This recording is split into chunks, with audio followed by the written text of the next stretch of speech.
and the political system in which that individual is situated.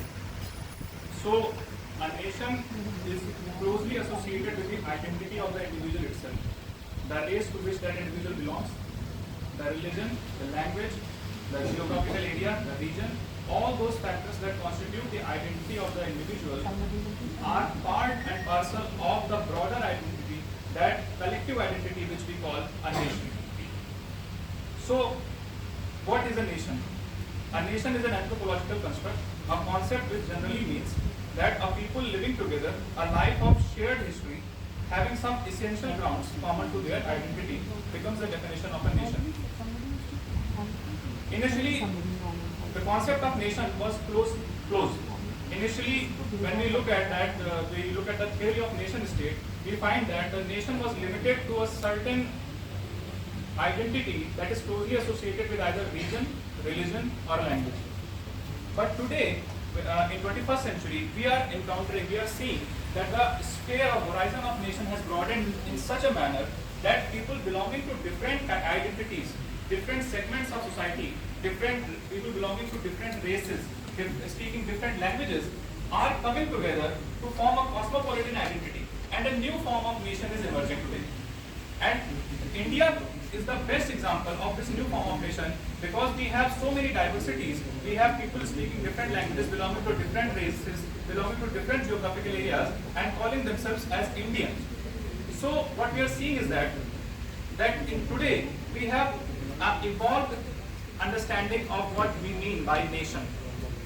Second, I would like to say that on the debate of the nation, there are basically two models of nation.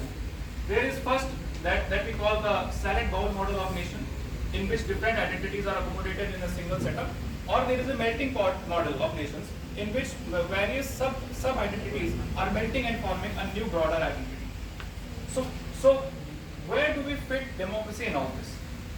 In any community where differences are there, there has to have some sort of political troubles. And how those troubles are resolved will decide the growth and the direction of that community. So if a country is imposing majoritarian identity on the minority communities, then that minority community will not feel at ease in calling itself as the nation, as a community belonging to that particular nation.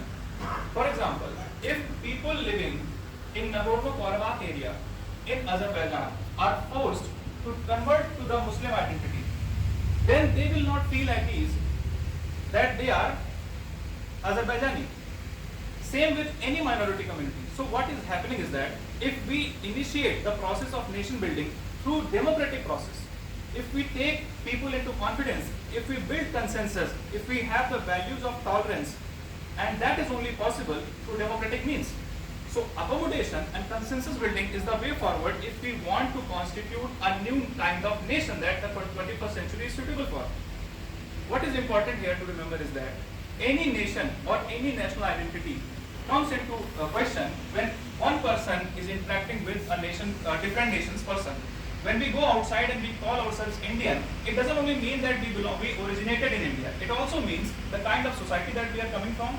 It also means the kind of polity that we are accustomed to. It also tells that the kind of race and the kind of democratic perspective we have about the problem-solving issues, about how we are resolving our political issues. So, democracy in itself, if we limit the democracy, if the concept of nation is evolving, then the concept of democracy has also to evolve. If nation has become broad enough to accommodate different races, then democracy has to be broad enough to be part of not only a political system, not only a system to make laws and elect our representatives, but democracy has to come in the society itself. If we are consensus driven in political systems, then we must also be consensus driven in our social systems. If we are accommodative enough in our social systems, then only people belonging to different segments, different races, speaking different languages will feel a part of a nation that we call India, following the ideal of unity in diversity.